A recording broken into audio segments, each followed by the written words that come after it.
Hello students,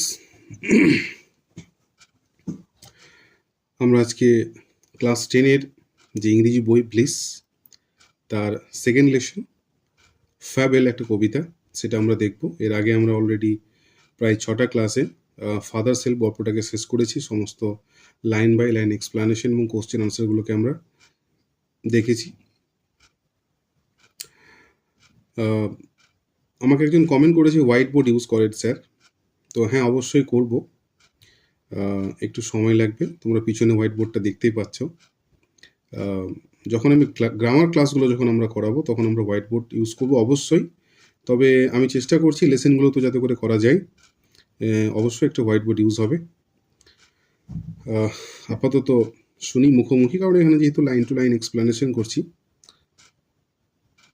দেখো, Fabelle মানে হচ্ছে বেসিক্যালি এক ধরনের মোরাল টিচিংস, নীতিকথা, নৈতিকতা। ঠিক আছে, এটা দুটো গৌণ জিনিসের মধ্যে হয়।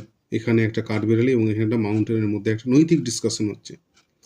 যখন এই ডিসকাশনটা, যখন এই মোরাল ডিসকাশনটা, এই নৈতিক আলোচনাটা দুটো মানুষের মধ্যে হবে, তখন সেটাকে আমরা বলবো মোরালিটি। ঠিক আছে, তো নৈতিকতা মানে কি?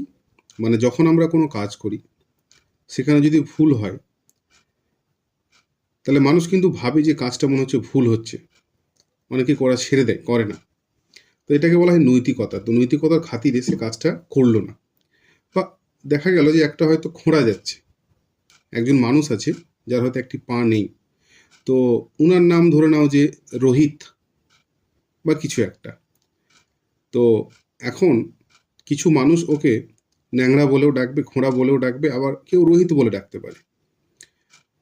তো দেখা গেল যে হয়তো রোহিত বলছে, সে হয়তো নৈতিকতার খাতিরে তাকে রোহিত বলল।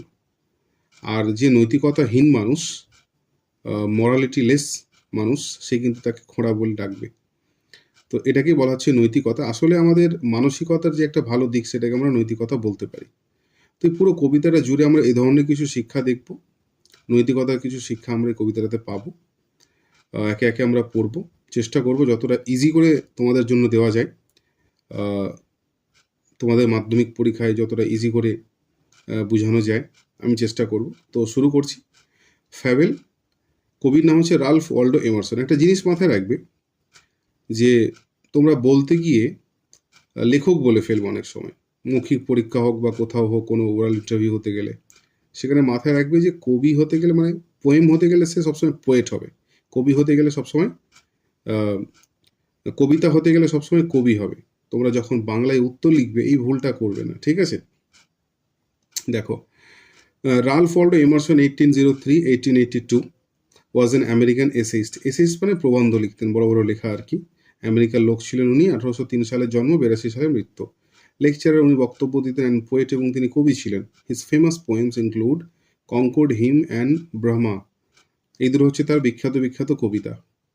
The poem describes a conversation. জানো তো কনভারসেশন মানে কি? কনভারসেশন মানে হচ্ছে যখন দুটো মানুষ বসে কোনো ডিসকাশন করে, যখন দুটো মানুষ বসে বা মানুষেরা বসে যখন ডিসকাশন করে, কোনো আলোচনা করে, সেটাকে, সেই কথোপকথনটাকেই বলা হয় কনভারসেশন। কনভারসেশনের বাংলা হচ্ছে অ্যাকচুয়ালি কথোপকথন। অর্থাৎ একজন কথা বলবে, তার কথার সূত্রে আরেকজন কথা বলবে, তার সূত্রে আরেকজন কথা বলবে। মানে ধরে নাও যে দুজন আছে, এবার আমরা হয়তো একটা বসে আছি, ধরে নাও তোমার সাথে আমি কথা বলছি। তো তোমার সাথে আমি যখন কথা বলছি, আমি হয়তো তোমার নাম কি, তুমি আমাকে বললে আছে নাম। আচ্ছা, তোমার বাবার নাম কি? আমার বাবার নাম এটা। আচ্ছা আচ্ছা, মানে ওই তোমার বাবা এটা করে নাকি? হ্যাঁ হ্যাঁ হ্যাঁ স্যার, ওটা করে। আম, আচ্ছা আচ্ছা, তো তোমার ভাই মনে হয় এটা করে না? হ্যাঁ স্যার, আপনি কি করে চিনলেন? ও, আমি তোমার বাবাকে দেখেছি, তোমার বাবার সাথে আমার কথা বলা হয়েছে। তোমার কাকু তো এখানে থাকে মনে হয় না? হ্যাঁ স্যার, আমার কাকু কলকাতায় থাকে। স্যার, কলকাতায় আমার একটা দাদাও থাকে। এই যে কথা ধীরে ধীরে বেড়ে যাচ্ছে, এই বেড়ে যাওয়াটাকে অ্যাকচুয়ালি বলা হয় কনভারসেশন। ঠিক আছে? বিটুইন, বিটুইন মানে কি? মধ্যে। কতজনের মধ্যে? দুজনের মধ্যে। যখন দুজনের মধ্যে থাকবে তখন হবে বিটুইন, আর যখন অনেকজনের মধ্যে থাকবে তখন হবে অ্যামং। ঠিক আছে? The squirrel and the mountain বলে দিয়েছে। তাহলে এখানে কনভারসেশনটা কার মধ্যে? একটা স্কোয়ারেল মানে একটা কাঠবেড়ালি, আর একটা মাউন্টেন মানে হচ্ছে পাহাড়ের মধ্যে। ঠিক আছে? দ্য স্কোয়ারেল পয়েন্টস আউট, মানে স্কোয়ারেল তুলে বলছে বা কোনো কিছু ধরিয়ে দিচ্ছে। পয়েন্ট আউট মানে কোনো কিছু দেখানো, দ্যাট, যে ইন দিস ওয়ার্ল্ড, এই পৃথিবীতে, এভরি বিং, প্রত্যেকটা, মানে কিছু যেগুলো অস্তিত্বে আছে, living or non living. Being মানে বেসিক্যালি যার অস্তিত্ব আছে, যেগুলো আছে, যেমন এই যে পেনটা, এটা হচ্ছে একটা বিং, এই যে তোমার বইটা, এটা হচ্ছে একটা বিং, তুমি একটা বিং, তোমার আশেপাশে যা আছে, তোমার বই, খাতা, কলম, চেয়ার, টেবিল, রুম, বিছানা, চাদর, বালিশ, তুমি নিজে, জুতা, চপ্পল, জামা, etcetera, anything, whatever you can see, whatever you can not see, যা তুমি দেখতে পারো, যা তুমি দেখতে পারো না, সবই হচ্ছে বিং। এবার এটা লিভিং হতে পারে, নন লিভিং হতে পারে। তাহলে পেনটা হচ্ছে নন লিভিং বিং, আমি হচ্ছে লিভিং বিং, বইটা হচ্ছে নন লিভিং বিং, আমি মোবাইলটা হচ্ছে আমার আমার ট্যাবটা হচ্ছে নন লিভিং বিং, তুমি হচ্ছে লিভিং বিং। ঠিক আছে? তো তো এটা কাঠবিড়ালি বলছে যে পৃথিবীতে যত কিছু আছে, লিভিং আর নন লিভিং, কি বলছে, বিগ অর স্মল, ছোট অথবা বড়, বা বড় অথবা ছোট, have their individual reasons for existence, have their individual, মানে প্রত্যেকটা জিনিসকে ইন্ডিভিজুয়াল রিজন, ব্যক্তিগত কারণে রাখা হয়েছে। ছোটবেলায় আমরা খুব ভাবতাম যে সমস্ত মশা যখন কামড়াতে হতো, তো মশাগুলোকে কেন পৃথিবী থেকে সরিয়ে দেওয়া হচ্ছে না, বা সব মশা মরে গেলে তো ভালোই হয়। কিন্তু যখন বড় হলাম তখন বুঝতে পারলাম যে না, মশা একটা পরিবেশের যে বাস্তুতন্ত্র, ইকোসিস্টেম বা ইকোলজি, এখানে কতটা গুরুত্বপূর্ণ ভূমিকা পালন করে, এগুলো ভাবা জিনিস, হ্যাঁ না? এই যে সাপ, সাপ মানুষকে কামড়ে নেয়। ছোটবেলায় আমরা ভাবতাম যে সাপ যদি মরে যায় তো কি হয়, কি ক্ষতি হবে, তো এখন বুঝতে পারছি সাপ মরে গেলে কি ক্ষতি হবে, বুঝতে পারছো তো? তো এটা হচ্ছে, এটাই কাঠবিড়ালি বলতে চেয়েছি, যে প্রত্যেকটা জিনিস যে আছে পৃথিবীতে, তার এক একটা করে কিন্তু এক একটা মানে ব্যাপার আছে, হ্যাঁ, অস্তিত্বের জন্য। তো দেখি এবার বাকিটা, রিড দ্য ফলোয়িং পোয়েমস। এখানে বলছে যে the mountain and the squirrel. ঠিক আছে? The mountain and the squirrel, মানে মাউন্টেন এবং স্কোয়ারেলের মধ্যে হ্যাড এ কোয়ারেল। একবার কি হয়েছিল, মাউন্টেন আর স্কোয়ারেল, একবার ওদের মধ্যে একটা ঝগড়া বেঁধেছিল। কোয়ারেল মানে ঝগড়া, ফল আউট, এর ফ্রেজাল ভার্বটা হচ্ছে fall out, right? And the former call the latter, ভালো করে দেখবে। ফর্মার মানে হচ্ছে আগের জন, ফর্মার মানে আগের জন, লেটার মানে হচ্ছে পরের জন। কীরকম আগের জন আর পরের জন? ধরে নাও আমি বললাম যে রাম এবং শ্যাম দুজন ছেলে, রাম এবং শ্যাম দুজন ছেলে। The former is very handsome and the letter is very less handsome, বলতে পারো।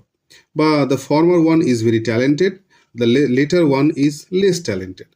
তাহলে ফর্মার মানে কি, আগের জন। তাহলে আমি যে রাম বললাম আর শ্যাম বললাম, তো আমি আগে কার নাম নিয়েছি, আমি আগে রামের নাম নিয়েছি, তারপরে আমি শ্যামের নাম নিয়েছি। তাহলে রামের নামটা যেহেতু আমি আগে নিয়েছি, রাম হয়ে যাবে ফর্মার, আর যেহেতু আমি শ্যামের নামটা পরে নিয়েছি, তাই শ্যাম হয়ে যাবে লেটার। তাই ফর্মার মানে আগের জন, লেটার মানে পরের জন। বুঝতে পারলাম নিশ্চয়ই? তাহলে এখানে দেখো কি বলছে, যে অ্যান্ড দ্য ফর্মার, এবং আগের জন, আগের জন মানে কে বলেছে ওখানে, the mountain, call the letter, বলেছিল বা ডেকেছিল পরের জনকে, মানে স্কোয়ারেলকে, লিটল প্রিগ। প্রিগ মানে কি, এখানে কিন্তু খোঁচা মারছে, মানে মাউন্টেন কিন্তু খোঁচা মারছে, অর্থাৎ তাকে পোক করার চেষ্টা করছে, উত্তেজিত করার চেষ্টা করছে। কি বলে, ধূর্তবাজ বলে। তাহলে প্রিগ মানে হচ্ছে এমন একটা জিনিস, এমন একটা মানুষ, এমন এক ধরনের মানুষ যারা নিজেদেরকে নৈতিকভাবে কি করে, উঁচু মনে করে, সবার থেকে বেশি ভালো মনে করে। তাহলে এখানে মাউন্টেন একরকম ওকে কিন্তু ঠিক ইনসাল্ট করার চেষ্টা করছে, যে বেশি নৈতিকতা শিখে গেছো না, হ্যাঁ, মানে পৃথিবীতে যা কিছু আছে সব কিছু ইম্পর্টেন্ট, সব কিছুর গুরুত্ব আছে, এইভাবে মাউন্টেন কিন্তু খোঁচা মারার চেষ্টা করছে, হ্যাঁ না? বান রিপ্লাইড, বান মানে বেসিক্যালি কাঠবিড়ালি, হ্যাঁ। বান রিপ্লাইড, তখন বান, কাঠবিড়ালি তখন উত্তর দিচ্ছে, you are doubtless very big, হতে পারে নিঃসন্দেহে তুমি খুব বড়। You are doubtless very big, তুমি নিঃসন্দেহে খুব বড়, বা এটা সন্দেহহীন যে তুমি খুব বড়। তাহলে এখানে ইউটাকে অবভিয়াসলি মাউন্টেন, তাহলে মাউন্টেন কিন্তু big, right? But all sorts of things and weather must be taken in together to make up a year. এই যে but all sorts of things and weather, এটা এক ধরনের কাইন্ড অফ প্রভাব type বলতে পারো, মানে পৃথিবীতে যা কিছু আছে, পৃথিবীতে যা কিছু আছে, ঠিক আছে? নজরুল ইসলামের একটা কবিতা আছে, পৃথিবীতে যা কিছু চিরকল্যাণকর, অর্ধেক তার করিয়াছে নারী, অর্ধেক তার নর, নরবাহে হল, নারী বাহে জল, সেই জল মাটি মিশে ফসল হইয়া ফলিয়া উঠিল সোনালী ধানের শীষে। তো এই যে পৃথিবীতে যা কিছু চিরকল্যাণকর, বা পৃথিবীতে যা কিছু আছে, এই যে কথাটা বলছে যে but all sorts of things and weather, পৃথিবীতে যা কিছু আছে, টু মেক আপ এ ইয়ার। যদি আমি এক বছরে হিসাব করি, তাহলে কিন্তু একদিনে কিন্তু হয় না, এক মুহূর্তে কিন্তু হয় না, এর জন্য আমাকে কিন্তু একটা বছর দরকার, তাই তো? অ্যান্ড এ স্ফিয়ার, আর এই যে গোলকটা, স্ফিয়ার মানে বেসিক্যালি গোলক। এখানে কি বোঝাতে চেয়েছে, যে যদি আমি সব কিছুকে একসাথে ধরি, তাহলে একটা স্ফিয়ার হয়, তাহলে একটা বছর হয়। ছোট ছোট ওয়েদার, ছোট ছোট আবহাওয়া, গোটা বছর, ঋতু, জলবায়ু এটসেট্রাকে নিয়ে তাহলে কিন্তু একটা বছর, একটা পৃথিবী তৈরি করা সম্ভব। কথাটা বুঝতে পারছি? দেখো তারপরে কি আছে, অ্যান্ড এবং, আই থিঙ্ক আমার মনে হয়, এখানে কাঠবিড়ালি বলছে, কিভাবে বুঝলাম কাঠবিড়ালি বলছে, দেখো লিখে রেখেছে বান রিপ্লাই কমা দিয়ে একটা ইনভার্টেড কমা দিয়ে চালু হয়েছে না। আমরা ন্যারেশনে কি শিখেছি, ইনভার্টেড কমার মধ্যে কার কথা হয়, যে বলে বা যার কথাটা সরাসরি চলছে, ঠিক আছে। এখানে কিন্তু বান কিন্তু বলছে, রাইট। অ্যান্ড আই থিঙ্ক, আর আমার মনে হয় এটাকে নো ডিসগ্রেস, এটাকে মানে কোনটাকে, ওই যে বান বলে দিয়েছে, প্রিক বলে দিয়েছে, ছোট্ট পুঁচকে বলে দিয়েছে, ধূর্তবাজ বলে দিয়েছে। বলছি তুমি যে আমাকে ধূর্ত বলেছো, এটা নো ডিসগ্রেস, এটা আমার কাছে কোনো লজ্জার বিষয় নয়। টু অকুপাই মাই প্লেস, আমি যে এইটুকু জায়গা নিয়ে আছি, আমি যে ছোট্ট মানুষ, আমি যে আমার যে আয়তনটা ছোট, তুমি you are doubtless very big, it's okay, but আমি যে ছোট এটা কিন্তু আমার কাছে কোনো লজ্জার বিষয় কিন্তু নয়। এটা কিন্তু কাঠবিড়ালি মাউন্টেনকে স্পষ্ট করে দিচ্ছে, ঠিক আছে। আবার দেখো কি করে নিজেকে সে ডিফেন্স করছে, হ্যাঁ, কি করে নিজেকে বাঁচাচ্ছে। If I am not so large as you, if I am not so large as you, if মানে যদি, আমি হই নট সো লার্জ, এতটাও বড়, অ্যাজ ইউ তোমার মতো নই, আমি যদি তোমার মতো এতটা বড়ও নই, you are not so small as I, তুমি তো আমার মতো ছোটও নয়। দেখো কিভাবে কাঠবিড়ালি এখানে নিজেকে ম্যানেজ করেছে, কিভাবে নিজেকে ডিফেন্স করেছে। এই দুটো লাইনের মধ্যে আমাদের জন্য মেসেজটা কি, আমাদের জন্য মেসেজটা হচ্ছে এটাই, যে আমরা যদি জীবনে কখনো আটকে যাই, কখনো থেমে যাই, তাহলে সেখানে কিন্তু ঘাবড়ানোর কিছু নেই। এই যে কাঠবিড়ালির কথাটা, যা আছি একটা মানুষ, যে কোনো জিনিস নিজের পজিশনে ওকে, বুঝতে পারলাম। তারপরে দেখো, তো you are not so small as I and not half so spry, আর তুমি আমার মধ্যে কিন্তু প্রাণবন্ত না। প্রাণবন্ত মানে কি, কাঠবিড়ালি এদিক থেকে ওদিক, এ ডাল থেকে ওই ডাল, এই গাছ থেকে ওই গাছ ঘুরে বেড়ায়, কিন্তু মাউন্টেন কি করে, এক জায়গায় বসে থাকে, দাঁড়িয়ে থাকে। Very pretty, I will not deny you make, আমি এটা অস্বীকার করব না, যে তোমার ওপর দিয়ে, মানে অ্যাকচুয়ালি মাউন্টেন দিয়ে স্কোয়ারেল ট্র্যাক, মানে কাঠবিড়ালি যাওয়ার রাস্তা তৈরি হয়, ঠিক আছে। তো I will not deny a very pretty, you can make a very pretty squirrel track, talents differ, হ্যাঁ ঠিক আছে, মেধার তো তফাৎ হতেই পারে, তুমি স্কোয়ারেল ট্র্যাক বানাতে পারো, আমি কিছু করতে পারি, আমি তো কিছু কাজ করতে পারি, all is well and wisely put, মেধার তফাৎ হতে পারে, তারপরও সমস্ত জিনিসকে কি করা হয়েছে, সঠিক এবং ঠিকঠাক জায়গায় কিন্তু রাখা হয়েছে। If I can not carry forests on my back, কাঠবিড়ালি বলছে if I can not carry forests on my back, আমি যদি আমার পিঠে জঙ্গল বহন করতে পারি না, এটা ঠিকই কথা তুমি বলেছো, neither can you crack a nut, তুমি তো একটা বাদামও ভাঙতে পারো না।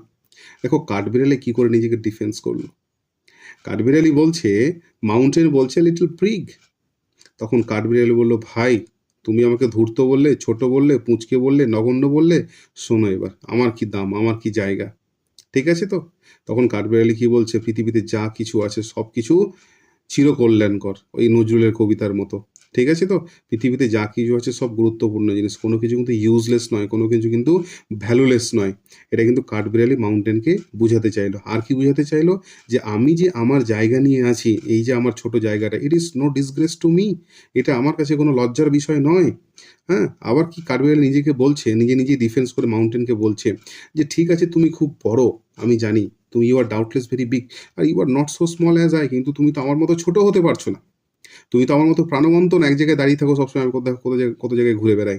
হ্যাঁ, তুমি একটা স্কোয়ারেল ট্র্যাক তৈরি করতে পারো, ঠিক আছে, আমি পিঠে আমার জঙ্গল বহন করতে পারি না, ঠিক আছে, তোমার গায়ে অনেক জঙ্গল, কিন্তু তুমি তো একটা বাদামও ভেঙে খেতে পারো না।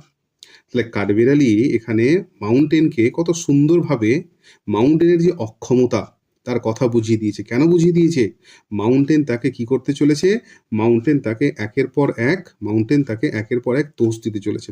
তখন কাঠবিড়ালি খুব শান্তভাবে মাউন্টেনের যে দুর্বলতা, মাউন্টেনের যে উইকনেস, সেগুলো কিন্তু পয়েন্ট আউট করে দিয়েছে, ঠিক আছে। এই যে কথাটা সেখানে কি বলেছে, যে every being living or non living, big or small, have their individual reasons for existence, প্রত্যেকটা জিনিস পৃথিবীতে, জীবন্ত বা মৃত, সজীব বা নির্জীব, বড় বা ছোট, তার কি আছে, প্রত্যেকটা জিনিসের কিন্তু একটা, এই পৃথিবীতে যে তার অস্তিত্ব, তার কিন্তু একটা কারণ আছে, সে কিন্তু এমনি এমনি পৃথিবীতে আসেনি, বুঝতে পারলাম। তো এই হচ্ছে আমাদের ডিসকাশন, ভালো করে তোমরা মন দিয়ে শোনো, 15 মিনিটের ভিডিও, প্রত্যেকটা ভিডিও 15 থেকে 20 মিনিটের মধ্যে হবে, আশা করছি তোমাদের ভালো লাগবে, ঠিক আছে। যদি ভালো লাগে লাইক করো, শেয়ার করো এবং সাবস্ক্রাইব করবে, কমেন্ট করবে, বন্ধুদের শেয়ার করবে, যদি পারা যায়, যদি তোমাদের মাধ্যমিক পরীক্ষায় একটুখানি উপকার হলেও আমার এই চ্যানেলটা, এই ভিডিওটা সার্থক হবে বলে আমি মনে করব। তো ভিডিওটাকে ভালো করে দেখো, সময় দিয়ে দেখো, ভালো লাগবে। থ্যাংক ইউ, ভালো থাকো, পড়তে থাকো, মাধ্যমিকটাকে রেজাল্ট ভালো করার চেষ্টা করো। Thank you.